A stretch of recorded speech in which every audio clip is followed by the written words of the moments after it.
Good morning. Good morning. Is it morning? It is morning. It is morning. Well, I don't know when you're watching this, but hello. And welcome to Let's Be Frank.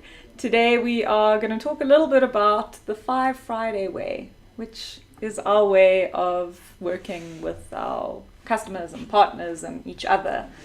So it's kind of all of the things that we do that we think are unique to FiveFriday.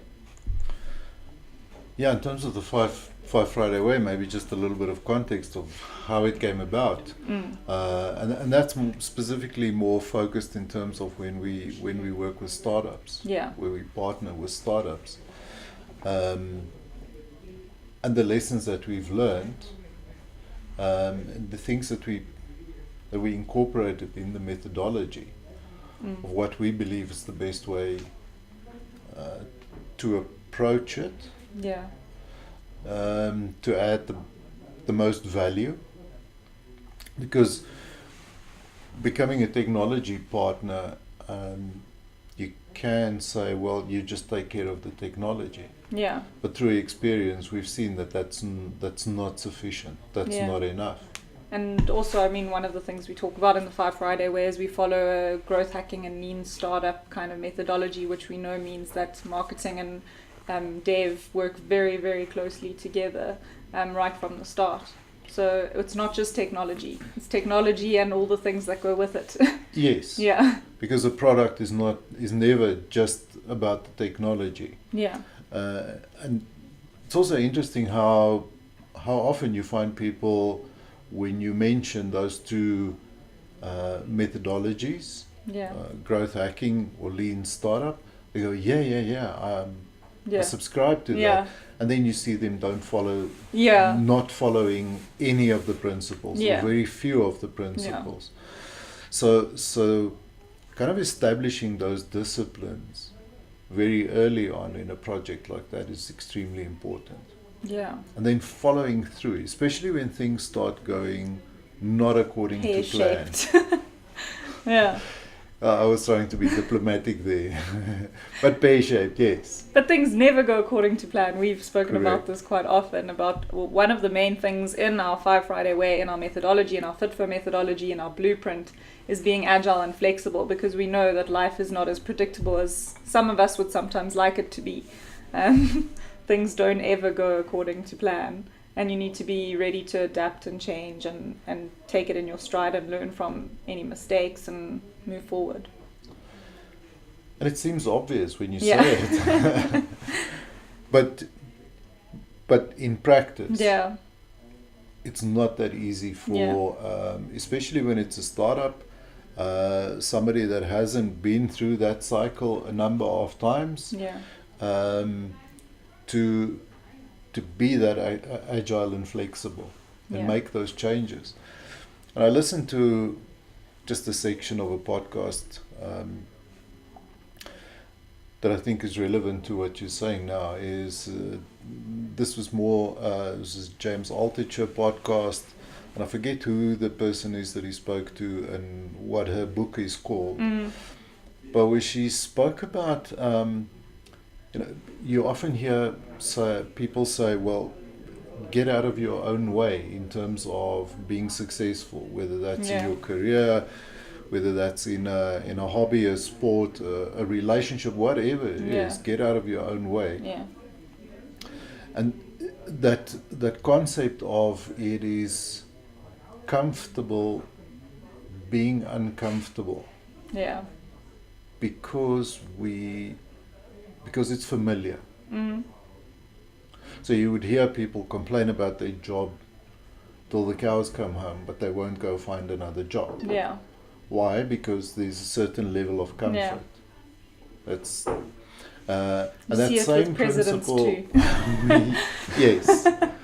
So I think it's a very common thing. Yeah. And I think that's also applicable in this. Well, I had a plan. When I started out, this was how this business was going to work and function, and making those changes are not always that simple. Yeah. Well, it's also another concept within the growth hacking environment, the pivot or persevere.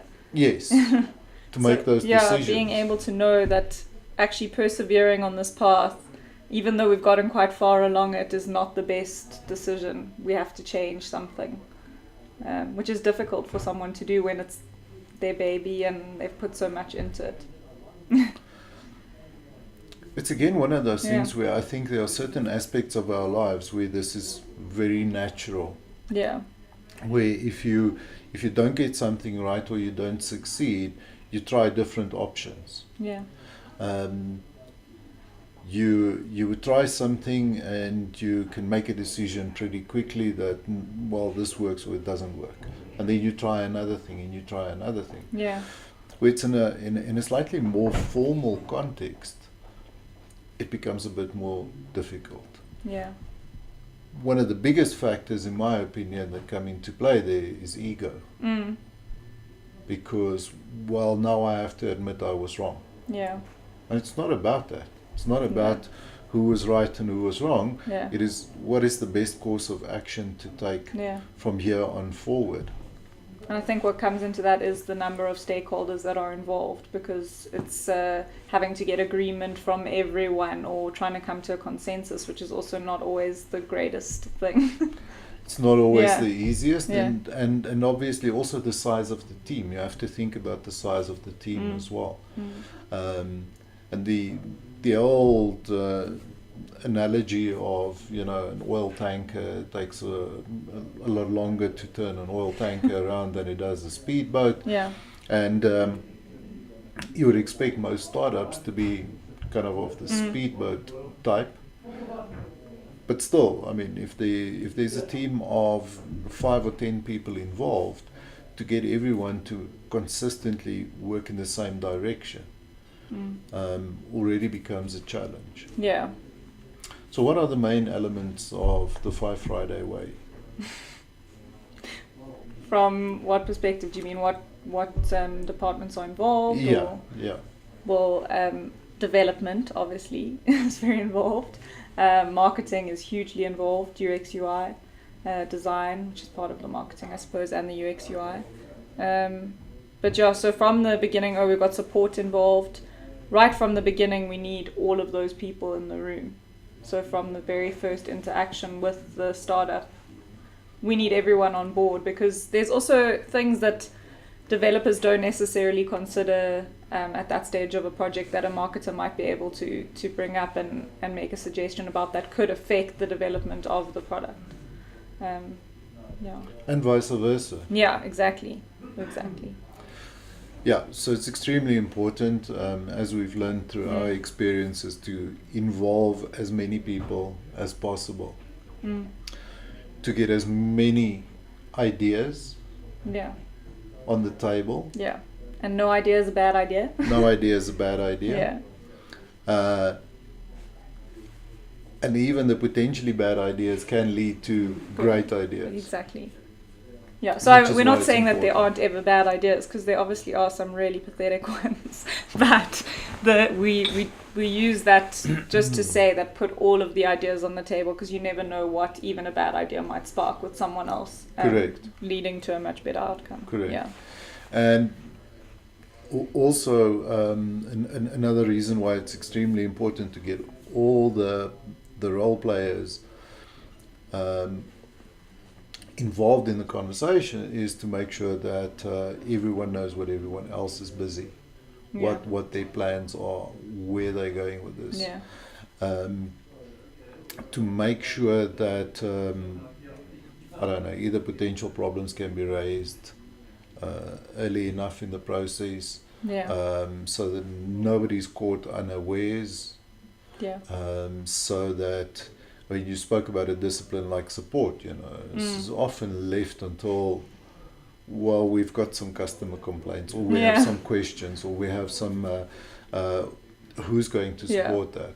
It's never really thought through properly. Yeah, and they really need the context of how we got to where we are, because you could get people saying, well, why isn't it this way, or why can't it work that way? And we've already worked through all of those answers to those questions. Yeah. And support needs to know that. Yes, Yeah. to be able Yeah. to support Yeah. properly. And then in terms of the feedback loop, so these are common questions that I get or common complaints that I hear and so on, and feed that back into the improvement Yeah. cycle. And that'll also help with marketing, because if you realize that someone has a specific issue with a product like that, you can address that from a marketing point of view and a communications point of view. So it's Very not, important, it doesn't yeah. always mean that there needs to be a dev change because there's a support issue. It could be an education thing. Yeah. Yeah. So in terms of our preferred way of working is true to our formula with skin in the game. Yeah. Is we want to partner. We don't Yeah. we don't just want to develop something and then Yeah. walk away and say good luck with your idea. We know that we have enough experience in all of those disciplines and those facets that you mentioned now Yeah. to add value. Yeah. And we want to do that in a consistent way,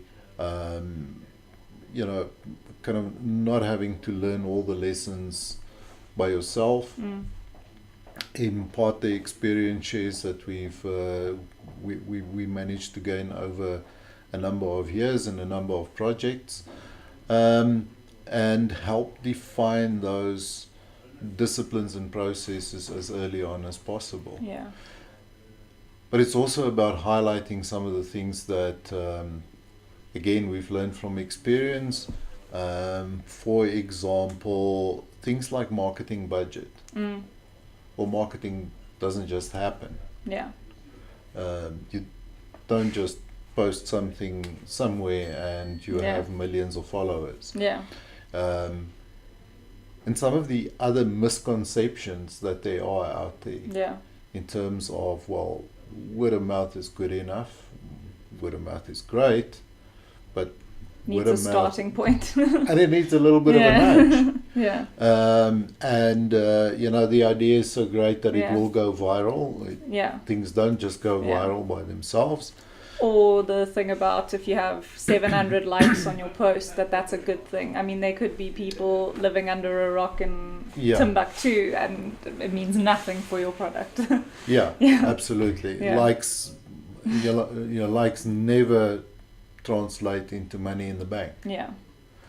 And it's knowing where to focus and what to focus on Yeah. to make sure that you build the brand, but also build the business. Yeah. Yeah. So I think that covers how do we get to the point where we decided that we need to write up a methodology? Well, it's like you said. I mean, we realized that a lot of our partners were experiencing the same issues and stumbling at the same point, and we were finding a lot of similarities. So it seemed like a FiveFriday way would be useful there for kind of starting that engagement and making sure that we avoid hitting some walls along the way, or that we can at least overcome them a lot quicker. Definitely. Yeah. But it's also a way for us to kind of pick who we want to partner Yeah. with Yeah, absolutely. in a more consistent way. Yeah. That we define this is the way that we believe Yeah. is most effective, and that these are the things that you have to be aware of. Yeah. So we will not partner with somebody if we don't have a say in the marketing. Yeah.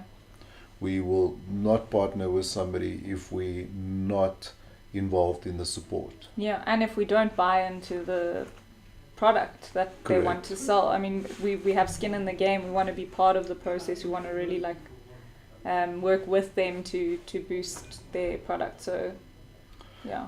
Yeah. So those are the kind of overarching reasons why we felt that it's necessary to write up a methodology, something that we can use internally and refine Yeah. every iteration, like anything else that we Dynamic document. do. It's a dynamic document. Yeah. We'll fit for that document as we go along. Yeah. I do believe that the three main things that we have in place that we always refer back to complement each other. So our formula, Yeah. our FitFo methodology, Yep. and specifically where we partner with somebody, become their tech partner, the FiveFriday way Yeah. as a methodology in terms of an Yeah. approach. Yeah. So we don't contradict ourselves in any of those three. Yeah. They just complement each other with Yeah. a slightly different focus. Yeah, I agree with that completely. And we have always said, even before we had the FitFo methodology, before we had the FiveFriday way, before we had the formula, that we don't work with just anybody. Yeah. We're very selective about the people that we choose to work with, and we want them to be selective about us as well and choose us because they like the way that we do things, and that's part of the FiveFriday way, Yeah. the FitFo methodology and the blueprint and kind of our culture. Correct. We're probably not for you. May sound a little bit arrogant, and certainly when somebody and somebody I sat down with somebody a number of years ago and tried to explain how we work and the kind of business that we are, and that was echoed back at me. We're probably not for you, and I thought, well, it's a slightly arrogant. But I think it's important to also have that standpoint and saying, well, business is business, and you can't say no to clients. No, it's extremely important. Yeah, that you're able to do. That we try and find that match. Yeah. Somebody that we know that we can build a partnership with. Yeah. And that we trust one another. That we trust one another, and that we want to have skin in the game. Yeah. Yeah. Cool. If you haven't read it, please check it out. Yeah. Is it available on the website? Not yet. Not yet. It will be. It will it's a little bit of pressure. Very soon. Yeah. Okay, cool. Thank you. Love to hear your comments. Yeah, love to hear from you. If there's anything you think we should add to it or change in it. I mean, as we said, it's a dynamic document. It's going to change all the time. We love change. We know it's the only constant and the only thing we can count on. So, yeah, chat us. Thank you.